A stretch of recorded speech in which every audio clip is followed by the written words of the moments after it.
사랑하는 성도 여러분, 오늘도 여러분의 모든 길 가운데 주님과 동행하시는 축복이 있기를 소망합니다. 오늘 우리가 함께 묵상할 하나님 말씀은 사무엘상 24장 1절에서 22절입니다. 다윗이 계속 도망하고 그런 다윗을 심판하려는 사울의 모습을 우리가 어제 나눴었죠. 그런데 하나님께서 블레셋을 통해서 사울의 심판을 막으십니다. 하지만 사울은 끝까지 다윗을 심판하려고 엔게디 광야까지 추격하는데요. 이 엔게디 광야에서 사울이 다윗에게 하는 말들에 어떤 의미가 있는지를 오늘 함께 살펴보는 시간을 갖도록 하겠습니다. 사울이 이제 블레셋 사람들과의 전투를 마치고 이제 돌아왔는데 어떤 사람이 말합니다. 다윗이 엔게디 광야에 있습니다. 자, 그러니까 사울이요. 3천 명을 거느리고 이제 엔게디 광야로 찾아옵니다. 자, 근데 그 엔게디 광야에 굴이 있었어요. 그래서 사울이 뒤를 보러 들어갑니다. 여기서 뒤를 보러 들어간다는 거는 용변을 보러 간다라는 말과 똑같습니다. 굉장히 급했나 봐요. 그래서 이제 사울의 부하들은 따라가지 않고 이제 사울이 엔게디 그 굴로 들어가는데 하필 그 굴에 다윗과 그의 사람들이 있었던 거죠. 그래서 다윗의 사람들이 말합니다. 지금 하나님께서 원수를 손에 넘겨주시고 있습니다. 그러니까 다윗, 당신의 생각에 좋은 대로 행하세요. 바로 오늘이 사울을 죽일 수 있는 날이 될 수 있어요. 라고 얘기하는 거죠. 자, 그래서 다윗이 그 말을 듣고 일어나서 이제 큰일을 보고 있는, 그러니까 용변을 보고 있는 사울의 뒤로 가서 겉 옷자락을 슥 칼로 뱁니다. 아마도 이제 그 옷자락을 벤 이유는 언제든지 자기가 사울을 죽일 수 있다라는 것을 드러내고자 함이었던 것 같은데요. 자, 그런데 이 사울의 옷자락을 벤 것 때문에 다윗의 마음이 찔립니다. 왜 찔렸을까요? 그래서 이제 다윗이 옷자락을 들고 와서 자기 사람들에게 말합니다. 내가 마음이 찔렸다. 왜요? 하나님의 기름 부음 받은 왕을 내 손으로 치는 것은 하나님께서 금하시는 것이다. 자, 이게 무슨 말이냐면 하나님의 기름을 부음 받은 사람을 내 손으로 심판할 수 없다라는 것이죠. 심판을 하셔도 하나님이 심판하셔야 되는 것이다.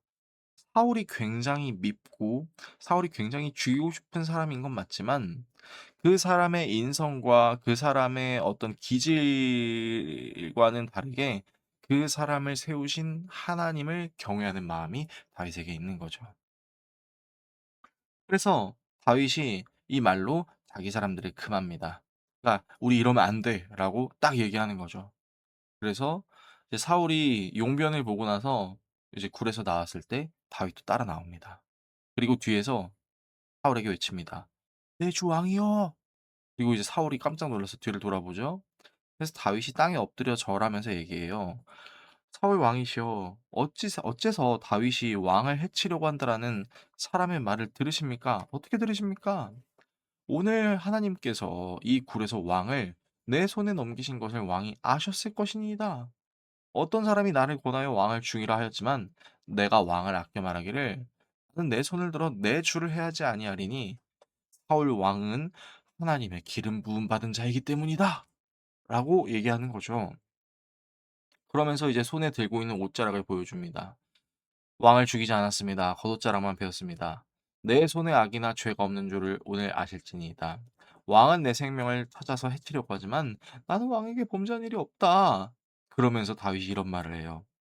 하나님이 나와 사울 왕 사이를 판단하실 겁니다. 그리고 하나님이 이 일에 대해서 사울 왕에게 심판하실 것입니다. 그러니까 자기가 심판의 주체가 될 수 없다. 하나님이 하실 것이다라고 이야기하는 거죠. 그래서 옛 속담에 말하기를 악은 악인에게서 난다 하였으니 내 손이 왕을 해하지 아니하리이다. 나는 악인이 아니라는 거예요. 그러면서 사울에게 또 자신의 겸손함을 표현하죠. 왕이 도대체 누구를 쫓습니까? 죽은 개나 벼룩을 쫓는 겁니다. 그러니까 자기를 죽은 개나 벼룩으로 여기는 것이죠. 그런즉 하나님께서 재판장이 돼서 나와 왕 사이를 심판하시고 나의 억울함을 풀어주시고 왕의 손에서 건져주실 것입니다. 사울이 이 이야기를 듣고 이제 소리를 높여서 울면서 얘기하죠. "내 아들 다윗아." 갑자기 아들이 됐어요. 사실 갑자기 아들이 된 게 아니라 여러분 사울도 알 거는 다 알고 있어요. 계속 말씀을 보면요. "나는 너를 학대하고 너는 나를 선대하니 너는 나보다 의롭다. 네가 나를 선대한 것을 오늘 나타냈나니 하나님께서 나를 너의 손에 넘기셨지만 네가 나를 죽이지 않았다." 그리고 이제 20 절을 보세요. "나는 네가 반드시 왕이 될 것을 알고 이스라엘 나라가 내 손에 견고히 설 것을 안다." 사울도 다 알고 있는 거예요. 근데 다 알고 있는 사울이 도대체 왜 이런 일을 저지를까요? 이따 살펴보도록 하겠습니다. 그런즉 너는 내 후손을 끊지 아니하며 내 아버지의 집에서 내 이름을 멸하지 아니할 것을 이제 여호와의 이름으로 내게 맹세하라 하니라. 그래서 다윗이 맹세하고 사울도 돌아가고 다윗도 돌아감으로 오늘 본문이 마무리됩니다. 오늘의 말씀을 우리의 삶에 어떻게 적용해야 할까요? 자, 심판을 하나님께 맡기는 다윗을 살펴봅시다. 자, 다윗이 사울의 옷자락을 벨 때 마음이 찔린 이유는 다윗의 마음에 하나님을 경외하는 마음이 있었기 때문이죠. 이 마음이 굉장히 중요해요. 왜냐하면 이 마음이요. 악인 사울을 하나님의 기름 부음 받은 왕으로 보게 하는 시선을 되살리게 하는 것이죠. 여러분 사실 다윗의 마음에는 언제든지 사울을 죽이고 싶은 마음이 있었을 거예요. 근데 다윗은요. 그 사람의 악한 모습을 보는 것이 아니라 그 사람을 선택하신 하나님을 보는 것이죠. 여러분 이 개념은 굉장히 중요합니다. 왜냐면요. 우리가 이 세상을 살아가면서 정말로 심판하고 싶은 사람들이 되게 많습니다. '어떻게 사람이 저래? 어떻게 저렇게 악한 사람이 있어?' 저도 최근에 굉장히 힘든 일을 하나 겪었었습니다. 사실은 제가 음 여러분을 영영이라는 말은 좀 그렇고 제가 여러분을 장례식장에서 뵐 뻔한 일이 있었어요. 최근에 좀 큰 사고를 제가 겪었습니다. 그런데 저를 죽일 뻔한 사람이 전혀 저한테 잘못을 시인하지 않더라고요. 그런데 진짜 제가 그 사람을 심판하고 싶더라고요. 그래도 그때마다 제가 굳게 붙잡은 그런 신앙이 있었는데 그게 무엇이냐면 '하나님은 저 사람도 사랑하실 수 있다.'라는 거였어요. 정말 힘든 일을 겪었었는데